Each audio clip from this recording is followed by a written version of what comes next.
à la recherche de la richesse financière, de la chrétienté au vaudou d'Anne-Mamie. Les promesses du ciel. Ernest était né à Cotonou, dans une famille modeste où la foi chrétienne occupait une place centrale.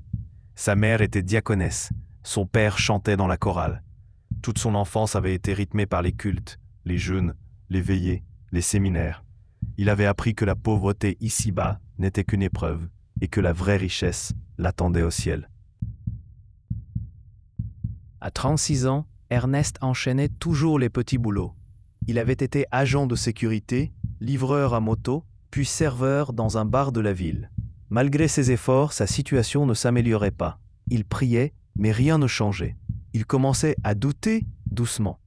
Pas de Dieu, mais des hommes de Dieu, de leurs voitures, de leurs hôtels climatisés, de leurs discours sur le temps de Dieu. Un soir, après avoir raté un entretien, il retrouve par hasard Ignace, un ancien camarade de lycée. Ignace portait des habits de marque, conduisait une berline et affichait un sourire détendu. « Frère, tu pries encore tous les jours pour que le ciel s'ouvre, lui lança-t-il en riant. Tu crois que le ciel s'ouvre sans rien en bas pour l'ouvrir ?» Ernest sourit faiblement. Ignace insista. « Il y a d'autres chemins, tu sais, des voies que nos ancêtres connaissaient bien. Et parfois, ils sont plus efficaces que les grandes croix en béton. » L'autre voie.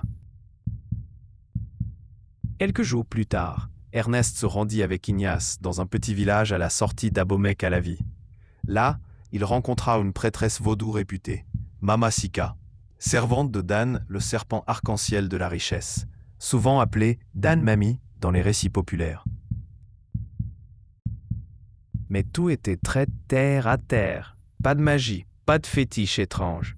Juste des conseils, des rituels simples, des engagements symboliques.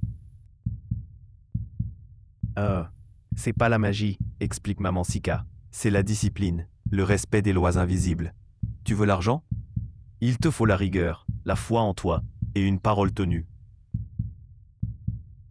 Elle lui demanda une offrande, pas en argent, mais en engagement. Se lever chaque jour à 5 heures, se tenir un carnet de dépenses, ne plus mentir dans les affaires et aider une personne dans le besoin chaque semaine. Tu crois que c'est rien ? C'est ça, le contrat avec Dan. Ernest suivit le programme. Il ouvrit une petite activité de recharge mobile et transfert d'argent. Au début, ce fut dur. Puis, peu à peu, le bouche à oreille fonctionna. Il économisa, réinvestit. Il changea ses fréquentations, coupa avec les distractions. Et pour la première fois, l'argent resta un peu plus longtemps dans sa poche. Entre deux mondes. Mais sa mère, en apprenant ces nouvelles fréquentations, fut bouleversée. « Tu veux vendre ton âme, Ernest ? Tu abandonnes Jésus pour les esprits du sol ?» Ernest ne sut quoi répondre. Il n'avait rien vu d'occultisme ou de dangereux.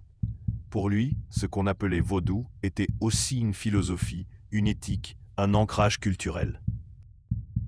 « Maman, j'ai juste appris à m'organiser, à respecter ma parole, travailler dur. Si c'est ça, le vaudou, alors peut-être qu'il n'est pas si loin de Dieu. » Ce que l'argent ne dit pas. 3 ans plus tard, Ernest gérait un cybercafé, avait acheté une parcelle en périphérie, formait des jeunes au e-commerce local. Il n'avait pas renié la foi chrétienne, mais il avait cessé d'attendre. Il avait compris que ni le ciel, ni les esprits ne donnent à celui qui ne prend pas lui-même le risque d'avancer. Merci d'avoir suivi l'histoire d'Ernest. Si vous voulez suivre d'autres histoires, like et abonnez-vous.